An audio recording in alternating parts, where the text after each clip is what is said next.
Assalamualaikum warahmatullahi wabarakatuh. Alhamdulillahirrabbilalamin. Kita bertemu dalam pembelajaran bahasa Indonesia. Kali ini kita akan membahas mengenai pidato persuasif.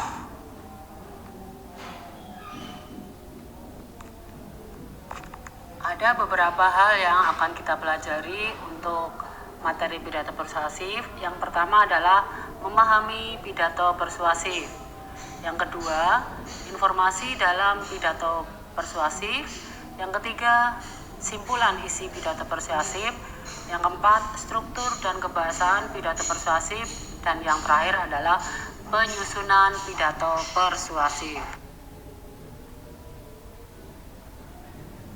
Pengertian pidato persuasif. Pidato persuasif adalah pidato yang bertujuan meyakinkan pembaca atau pendengar dengan menyajikan argumen dari sudut pandang si pembicara.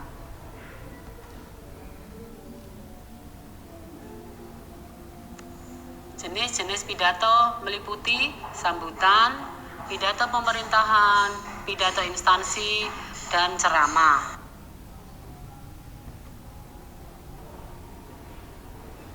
Metode pidato. Yang pertama yaitu metode manuskrip atau naskah.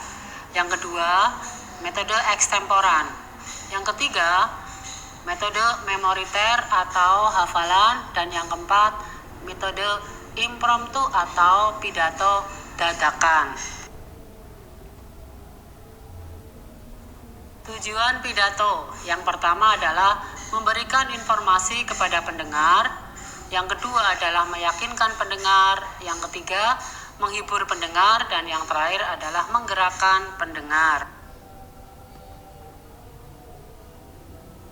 Langkah-langkah menemukan informasi dalam pidato persuasif. Yang pertama, membaca atau mendengarkan pidato persuasif dengan seksama. Yang kedua, mencatat informasi penting dalam pidato persuasif yang dibaca atau didengarkan. Yang ketiga, menyimpulkan pesan dari informasi penting dalam pidato persuasif yang dibaca atau didengarkan.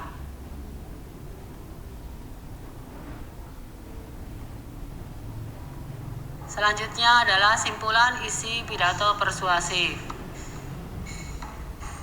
Langkah-langkah menyimpulkan isi pidato persuasif. Yang pertama, memusatkan perhatian. Yang kedua, menyiapkan alat tulis, buku, pensil, dan ballpoint. Yang ketiga, mendengarkan atau membaca pidato persuasif. Yang keempat, mencatat pokok-pokok pidato yang berupa informasi ketika sedang melihat atau mendengarkan pidato. Yang kelima, menyimpulkan isi pidato persuasif yang didengar atau dibaca. Yang keenam, menuliskan simpulan pidato persuasif dalam beberapa kalimat. Aspek yang diperhatikan dalam menyimpulkan isi pidato persuasif.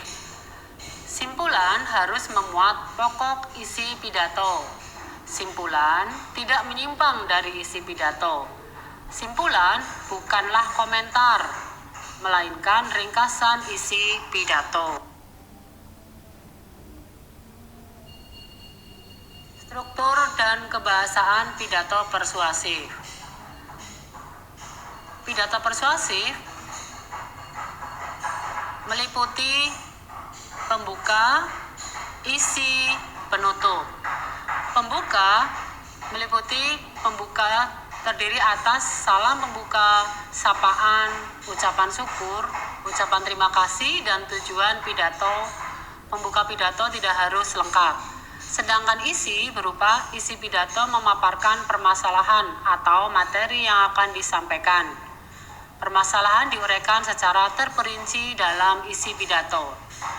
Untuk penutup merupakan bagian akhir dari pidato. Penutup terdiri atas kesimpulan, ucapan terima kasih, permohonan maaf, dan salam penutup. Penutup dalam pidato tidak harus lengkap.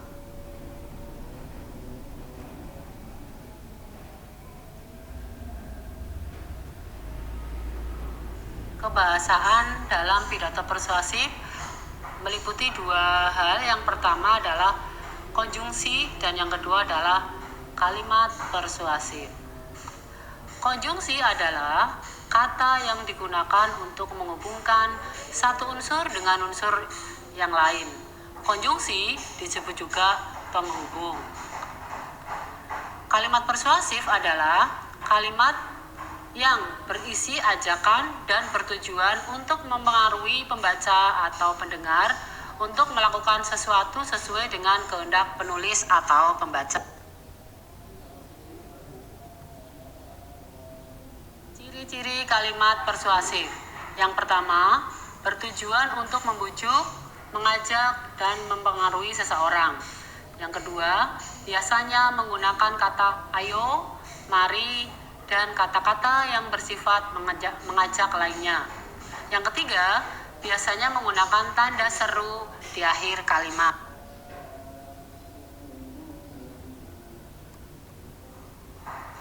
Penyusunan pidato persuasif. Langkah-langkah menyusun pidato persuasif yang pertama adalah menentukan tema atau pokok pidato. Yang kedua, mendaftarkan pokok-pokok pidato yang akan disampaikan.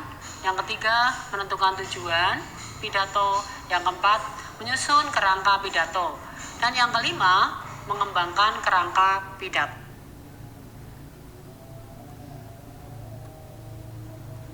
Dalam praktek berpidato, ada hal-hal yang harus dipersiapkan. Yang pertama adalah menyiapkan materi, menyiapkan pendengar, dan juga menyiapkan aspek yang diperhatikan dalam berpidato. Persiapan materi meliputi mengumpulkan bahan-bahan yang akan disampaikan. Yang kedua adalah menyusun kerangka naskah pidato.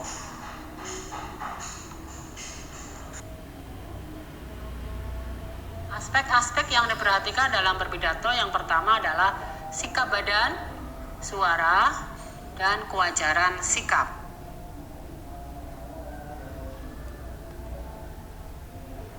Untuk tugas materi pembelajaran pidato persuasif, yang pertama adalah apakah pengertian pidato persuasif? Yang kedua, apakah pengertian konjungsi? Dan yang ketiga, apakah pengertian kalimat persuasif? Anak-anak cukup menuliskan di buku tugas. Alhamdulillah, materi pidato persuasif telah saya sampaikan, mudah-mudahan bermanfaat. Wassalamualaikum warahmatullahi wabarakatuh.